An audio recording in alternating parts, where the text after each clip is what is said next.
Have you ever wanted to be a ballet dancer?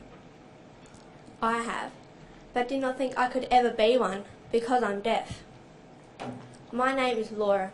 I have Pendred syndrome, which has caused me to lose my hearing. At 2.5, I had barely any speech at all. When I was 4.5, I was implanted with my first Cochlear implant, which I wore with a hearing aid until last year when I got my second. I have the most wonderful friends. They are wonderful because they're kind, funny, trustworthy and positive, but also because they never give up on me or show signs of frustration when I say, "Pardon?" for the 100th time. I'm sure they would get sick of it, but they always repeat or rephrase the sentence, even mouth it so I can lip read. They make sure I understand what's being said and I know what's going on. I get sick of it myself, but I don't want to miss out on anything or misunderstand it. I love to read, especially at the end of the day. I love a good action adventure or historical novel. I can easily flick off my implants and lose myself in the author's world, imagining the sounds, sights, smells, tastes, without any distractions from my 4 younger siblings, or mum and dad, but don't tell them. Last year I joined a swimming club called the Murray Cods. When I go swimming, I obviously can't get my cochlear implant wet. This causes a lot of problems because I communicate solely through speech. My coach and I have to be really strategic in planning when instructions are given and corrections are made. At my first time trial, instead of listening for the starter's cue and the horn to start the race, someone held on to one of my calves and then let go when they heard the horn.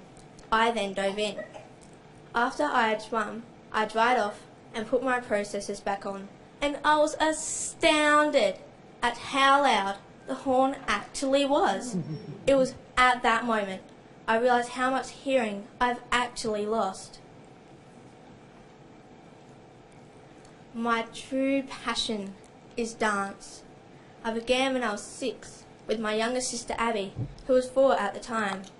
Without her, I would have never had the confidence to practice in a dance studio, let alone perform on stage. I've had to face some challenges in my dancing. Last year, my grade 5 ballet exam was scheduled only weeks after my second cochlear implant operation. I had all sorts of trouble with my balance, and my new processor just kept flying off every time I did a pirouette. So I have to choreograph a little side step and gracefully swoop down and pick it up, praying with all my heart that it wasn't broken and that I was still keeping in time with the music. I have a dream that one day I'll be performing as a prima ballerina.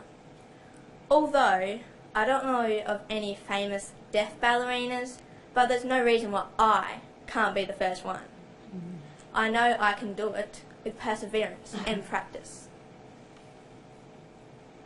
Earlier this year, I met a man called Li Sing.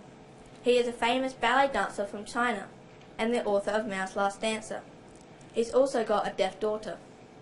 When I met him, I felt so happy to meet such a famous dancer, face to face.